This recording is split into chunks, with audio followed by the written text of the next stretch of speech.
Hola, buenos días. Mi nombre es Jenny González, soy estudiante del doctorado en Salud Pública y hoy voy a compartirles una presentación acerca del libro A History of Public Health de George Rosen. Este libro fue publicado por primera vez en 1958 y realmente relata el desarrollo de la salud pública en el mundo. George Rosen nació en la ciudad de Nueva York en el año 1910. Estudió medicina en la Universidad de Berlín, donde recibió su grado en el año 1935 y se desempeñó como administrador de salud pública y como historiador médico. En el inicio de su carrera, en el año 1949, se desempeñó como director de educación para la salud en el Departamento de Salud de Nueva York.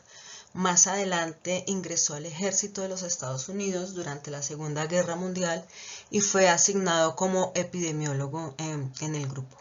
Fue trasladado a Londres, donde sus conocimientos de alemán se utilizaron en trabajos de inteligencia. Luego regresa y es fundador de la revista de Historia de la Medicina y Ciencias Afines, de la cual fue editor entre el año 1946 y 1952, aunque permaneció en el comité editorial hasta los finales de la revista. En 1950 fue director médico de un programa de seguros médicos prepagos y ya luego en el año 51 empieza a ser profesor de la Universidad de Columbia, en donde enseñaba educación para la salud, salud comunitaria y por supuesto historia de la medicina.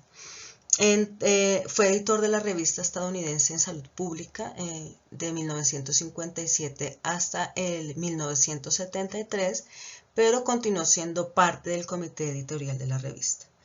Ya en 1969 se dedica de lleno a ser profesor de Historia de la Medicina y Salud Pública en la Universidad de Yale, donde permanece hasta 1977, año en el que murió. Bueno, hoy nos dedicaremos al capítulo 3 del libro que relata el desarrollo de la salud pública en la Edad Media.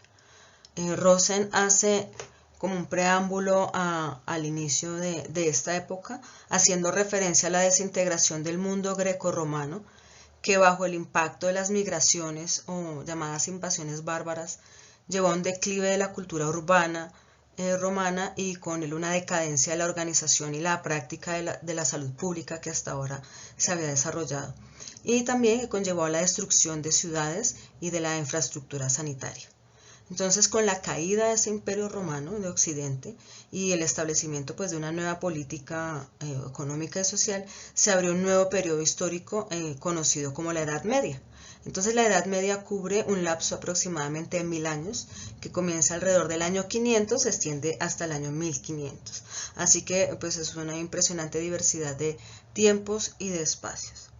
Entonces, mientras en Occidente los problemas de salud fueron en su mayor parte considerados y tratados en términos mágicos religiosos, el Imperio Romano de Oriente o bizantino preservó la tradición greco-romana, que luego fue transmitida a los árabes, que hicieron grandes contribuciones a la medicina y la salud pública. Entonces, en la Edad Media confluían la cultura de los llamados invasores bárbaros, con la herencia del Imperio Romano y también con las creencias y enseñanzas de la religión cristiana, que harán que la perspectiva higienista de la que hemos hablado anteriormente se reacomode en medio de enfermedades epidémicas que padecieron las poblaciones de la Edad Media. Entonces, el capítulo 3 está ordenado como en tres grandes ejes temáticos. El primero habla de la salud pública en la vida urbana y relata el crecimiento de las ciudades y las implicaciones que tuvo eso para la salud pública. Un segundo eje temático que está centrado en las enfermedades epidémicas de la época y en las medidas para mantener la salud de la población.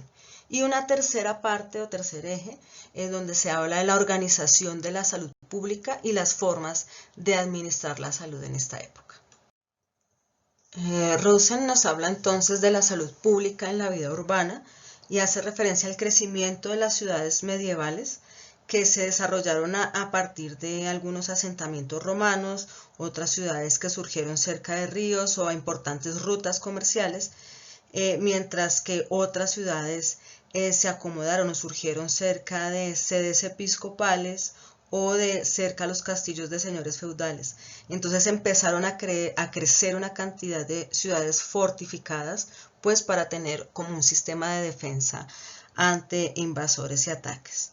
Entonces, en este sentido y con el crecimiento de estas ciudades fortificadas, los problemas de salud estaban relacionados con una creciente población dentro de los muros.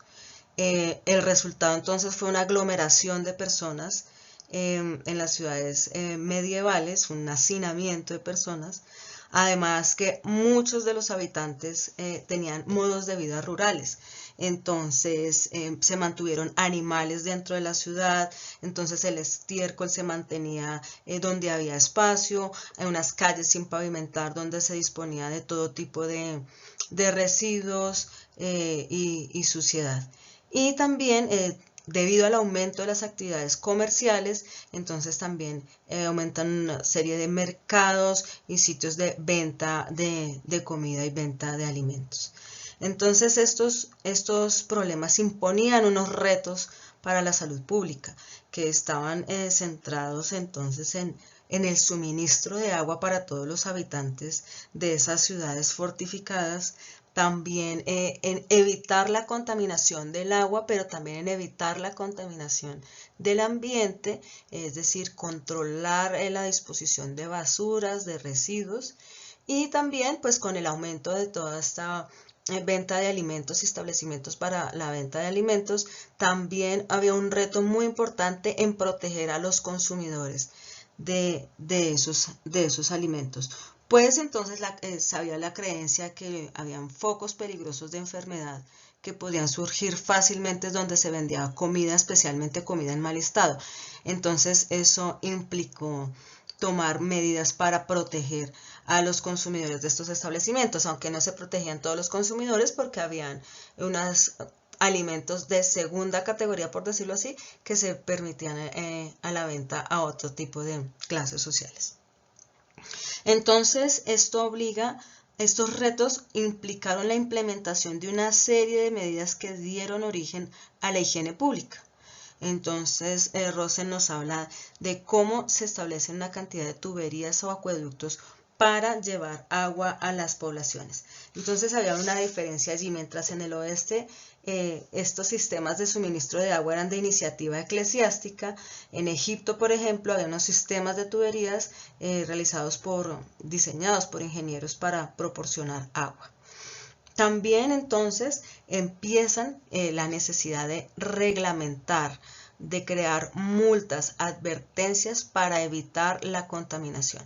A partir entonces de una cantidad de decretos, leyes, se trataba de evitar la contaminación de las aguas, se trataba de mantener la salud de las personas a partir de sanciones, multas que se implementaron en la época. También entonces estas necesidades lo que hicieron fue implicaron la creación de varias alternativas. Una, por ejemplo, los pozos cubiertos para depósito de residuos sólidos que estaban tapados y alejados, por ejemplo, de las zonas donde se vendían alimentos, y también se crearon los mataderos municipales para el sacrificio de animales para la venta posterior de la carne. Se establecieron pavimentar algunas calles y también crecen toda una serie de disposiciones para controlar establecimientos de venta de alimentos. Por ejemplo, se establecía que se debían hacer cómo se debía hacer la limpieza de mesas, sillas, cómo se deberían disponer los residuos lejos del mercado. Por ejemplo, había una disposición de no tener residuos a menos de 1000 pasos de distancia de un establecimiento. Así entonces se crean una cantidad de reglamentos, una cantidad de directrices y medidas para mantener la salud en lo que hemos conocido como la higiene pública. Otro eje central para el análisis del desarrollo de la salud pública en la Edad Media está en las enfermedades epidémicas que padecieron los habitantes de Europa medieval. Entonces Rosen nos dice, la peste de Justiniano en el año 543 y la peste negra de 1348 pues tuvieron un enorme impacto en la vida y la salud y marcaron un punto de inflexión en las acciones de salud pública incluso hasta nuestra época. Pero Rosen nos dice, entre estas dos fechas, Europa fue visitado y devastado por brotes de diversas enfermedades, como viruela, sarampión, difteria y gripes. Pero Rosen le dedica especial atención a la lepra, pues las medidas que se tomaron para enfrentar esta enfermedad influenciaron las actuaciones en salud pública en adelante. La lepra, que tuvo varias olas desde el siglo VI hasta el XIV, se consideraba endémica en pobres y epidémica por los cambios de la población que generaban las cruzadas. Esos ejércitos que regresaban del este pues traían consigo la lepra. Entonces se identificó que era una enfermedad contagiosa y generaba muchísimo miedo en la población. Entonces empezaron a aislar las personas enfermas. El liderazgo en la atención de la lepra fue tomado por la Iglesia, quien posicionó la idea que la inmundicia del espíritu y del cuerpo era contagiosa. Entonces, las personas enfermas se empiezan a considerar una amenaza pública y se refuerzan los aislamientos, las expulsiones de la comunidad de las personas enfermas. Hay restricciones para enfermos y personas que han tenido contacto con esos enfermos. Hay sanciones que llegan incluso a la privación de derechos civiles, según Rosen. Estas medidas que se toman de la lepra también derivan en una comisión especial examinadora.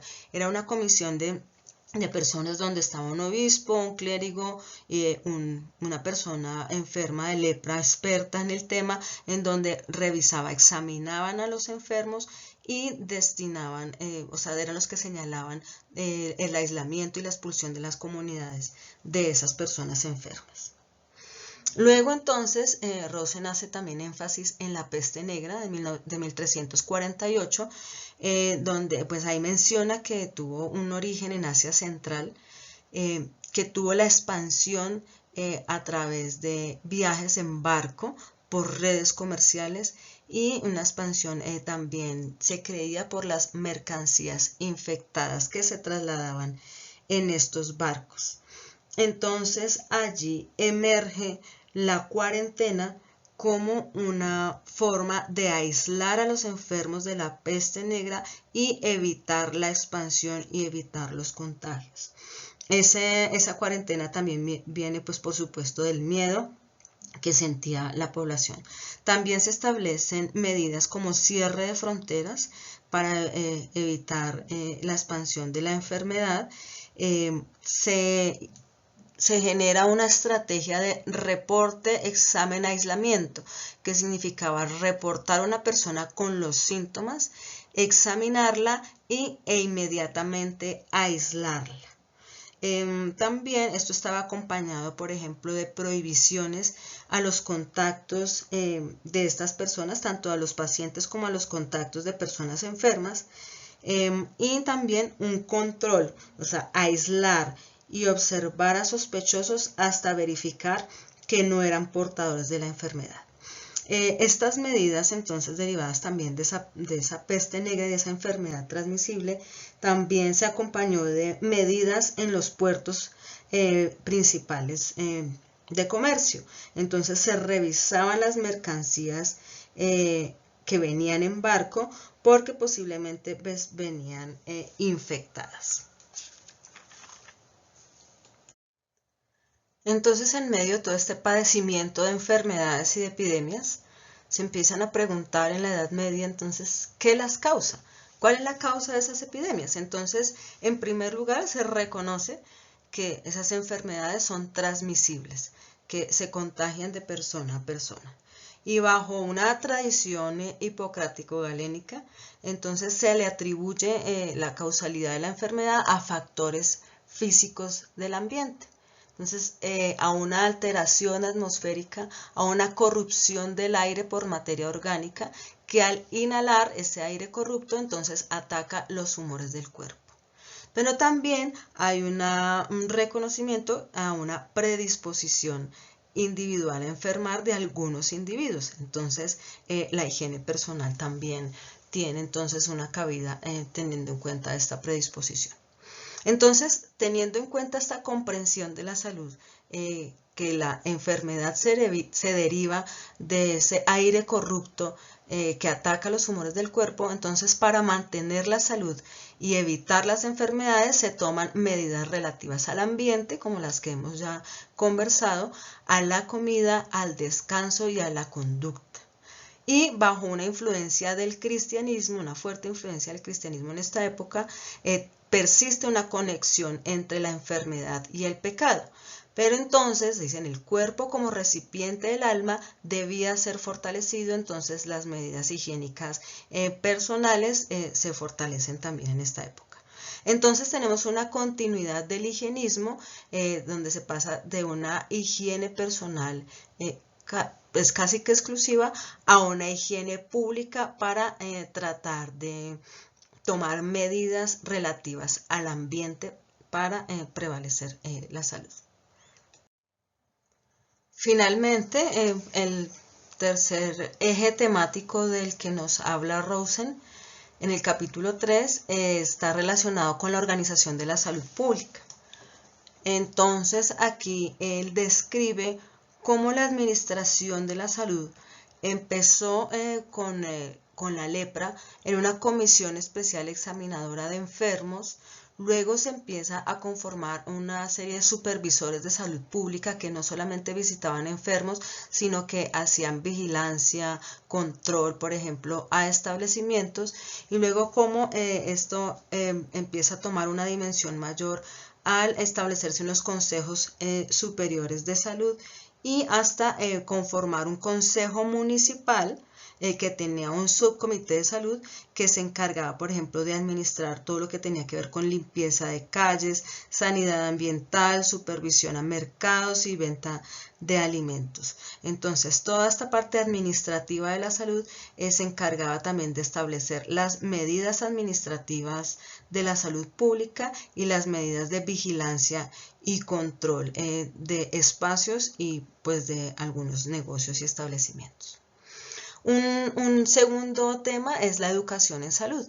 La educación en salud pues también toda liderada por el cristianismo, en donde se daban recomendaciones relativas a prácticas alimenticias, prácticas para el descanso, reglas de conducta, prácticas de limpieza para prevalecer, para mantener la salud de las personas.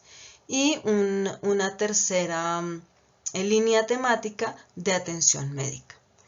Rosen nos habla que al inicio, cuando se empieza a abordar el tema de la lepra, surgen unas casas de aislamiento para leprosos, en donde había un personal no médico que hacía como esas supervisiones y esos cuidados. Pero luego con toda la influencia de la iglesia, entonces toma el liderazgo de administrar estas casas, de empezar a prestar los servicios de salud de estas personas. Luego entonces aparecen los médicos clérigos que con los médicos laicos se encargan de la atención médica de la población en la Edad Media. Los clérigos médicos dicen no podían cobrar, pero recibían regalos, podían recibir regalos. Ellos tenían unas mejores condiciones que los médicos laicos, quienes tenían unos salarios establecidos por esos consejos municipales. Y luego aparecen los cirujanos. Unos cirujanos que principalmente, inicialmente eran artesanos que habían aprendido de maestros, pues no tenían una alta calificación en la posición social, pero eran muy necesarios. Entonces eran itinerantes en un primer momento y luego, debido a la necesidad de sus habilidades, se fueron entonces estableciendo en sus comunidades y se volvieron pues cirujanos fijos. Luego entonces, también en la Edad Media podemos rastrear allí el desarrollo de los hospitales. Rosen nos dice que hay como dos tipos de hospitales en el momento. Unos hospitales que eran en suelo musulmán, que tenían unos altísimos desarrollos, que estaban bien organizados, que tenían enfermeros, enfermeras y que tienen unos servicios muy bien organizados. Y otros eran los hospitales establecidos por las iglesias cristianas, básicamente atendidos por enfermeros monjes, que atendían también a viajeros y peregrinos, y entonces también emergen allí las instituciones de caridad. Se fundaron varios hospitales de orden cristiano. Entonces todos estos hacían parte de la atención médica en la Edad Media, hasta que con todo esto en el siglo XIV ya se consolida un sistema de control sanitario para enfermedades infecciosas. Bueno, para terminar entonces creo que este texto de George Rosen nos permite rastrear el origen de varios conceptos que actualmente se están operativizando en el mundo, específicamente con ocasión de la pandemia de la enfermedad de coronavirus de 2019. También me despierta un interés por estudiar las contribuciones del mundo árabe en la medicina y la salud pública que no se tocan mucho. Bueno, si bien había una gran influencia del cristianismo, pero Rosen no hace mucho énfasis en qué pasaba en el mundo árabe en esta época. Y para continuar el debate podríamos luego hablar y conversar alrededor de estas preguntas. En primer lugar, ¿cómo se entiende la higiene pública y qué hay de fondo en la implementación de sus primeras medidas? Otra pregunta que podríamos conversar es qué rupturas y continuidades se pueden identificar en la forma de comprender las epidemias en la época actual frente a ese momento de la Edad Media. Y qué similitudes y diferencias se encuentran en el manejo de la pandemia de la COVID-19. Bueno, eso era lo que quería compartirles hoy. Muchísimas gracias. Aquí algunas referencias que usé para la presentación. Gracias.